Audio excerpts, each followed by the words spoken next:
Amoebic മസ്തിഷ്ക ജ്വരം ബാധിച്ച് കോഴിക്കോട് മെഡിക്കൽ കോളേജിൽ ചികിത്സയിലായിരുന്ന 5 വയസ്സുകാരി മരിച്ചു.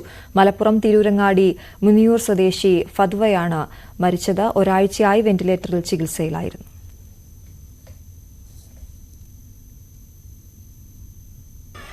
വളരെ പ്രതീക്ഷിക്കാത്ത ഞങ്ങളെ വളരെ വേദനപ്പെടുത്തിയ ഒരു കാര്യമാണ് ഇന്നലെ അർദ്ധരാത്രിയോടുകൂടി ഉണ്ടായത്. ഏതെങ്കിലും രീതിയിൽ ജീവിതത്തിലേക്ക് തിരിച്ചു വരുമെന്ന് ഞങ്ങൾ പ്രതീക്ഷിച്ച കുട്ടി ഇന്നലെ രാത്രിയോടുകൂടി ഞങ്ങളോട് വിട പറഞ്ഞിരിക്കുകയാണ്.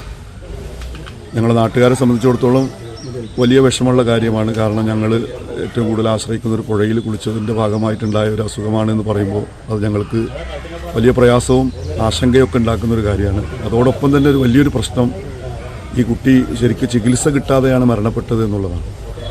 ആ കുട്ടിയുടെ രോഗത്തിന് പറ്റിയ മരുന്ന് നമ്മുടെ നാട്ടിലില്ല, ഇന്ത്യയിലില്ല.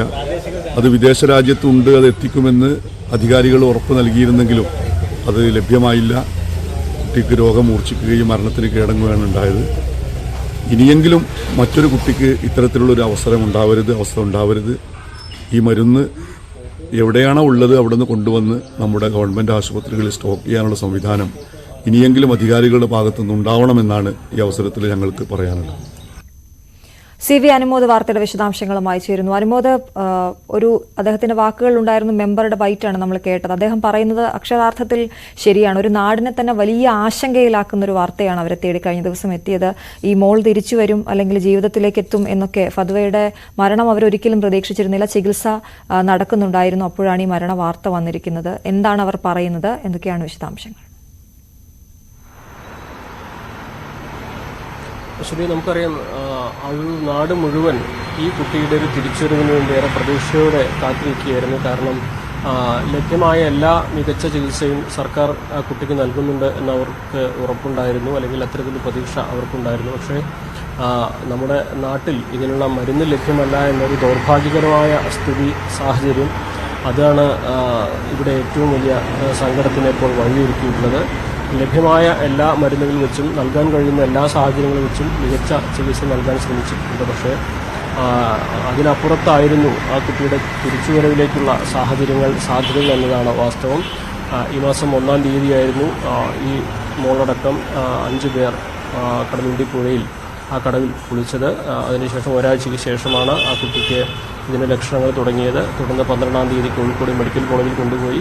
അപ്പോഴാണ് ഈ കുട്ടിക്ക് അമീബിക് മസ്തിഷ്ക ജ്വരമാണ് എന്നതിൻ്റെ സ്ഥിരീകരണം വരുന്നതും തുടർന്ന് വെന്റിലേറ്ററിലും മറ്റ് ചികിത്സാ സംവിധാനങ്ങളിലൊക്കെ ആയിരുന്നു ആ കുട്ടി ഇത്രയും ദിവസം ഉണ്ടായിരുന്നത്. ഈ രോഗബാധ സ്ഥിരീകരിച്ച സാഹചര്യത്തിൽ തന്നെ മുനിയൂർ പഞ്ചായത്ത് സത്വര നടപടികൾ എടുത്തിരുന്നു. ആ മേഖലയെ ഒന്നാകെ അണുനശീകരണം നടത്തിയിരുന്നു. അതുപോലെ തന്നെ പുഴയിലെ വെള്ളം സാമ്പിൾ ശേഖരിച്ച് പരിശോധനയ്ക്ക് അയച്ചിരുന്നു. ആ കുട്ടിക്കൊപ്പം ഉണ്ടായിരുന്നവരുടെ അവരെയും പരിശോധനയ്ക്ക് വിധേയമാക്കിയിരുന്നു. പക്ഷേ അവർക്കാർക്കും ഭാഗ്യവശാൽ ഈ ഒരു അസുഖം അണുബാധ അല്ലെങ്കിൽ അമീബിക് മസ്തിഷ്ക ജ്വരവും ഇല്ല എന്നതാണ് മറ്റൊരു ആശ്വാസകരമായ, നാടിനെ സംബന്ധിച്ച് നമുക്കും ആശ്വാസകരമായിട്ടുള്ള ഒരേ ഒരു കാര്യം. അതേസമയം ഈ പുഴയിൽ കുളിക്കുന്നതിനും താൽക്കാലികമായിട്ട് നിയന്ത്രണം ഏർപ്പെടുത്തിയിരുന്നു. ഇതുമായി ബന്ധപ്പെട്ട ആരോഗ്യവകുപ്പിൻ്റെ ഭാഗത്തും പറയുന്നത് ആ വേനൽക്കാലമായിരുന്നു, വെള്ളം ഒഴുകാത്തൊരു സാഹചര്യമായിരുന്നു. അതുകൊണ്ടായിരിക്കാം അവിടെ അത്തരത്തിലൊരു അമീബിയുടെ സാന്നിധ്യം ഉണ്ടായിരുന്നത്. പുഴ മഴ പെയ്ത് വെള്ളം ഒഴുകിപ്പോയതോടെ അത്തരത്തിലുള്ളൊരു ആശങ്കപ്പെടുത്തുന്ന സാഹചര്യം പുഴയിലും ഉണ്ടാകാൻ സാധ്യത കുറവാണ് എന്നൊരു വിലയിരുത്തലാണ് ആരോഗ്യത്തിൻ്റെ ഭാഗത്തുള്ളത്. എന്തു തന്നെയാണെങ്കിലും ഇത് വളരെ അപൂർവമായിട്ടുള്ളൊരു സാഹചര്യം.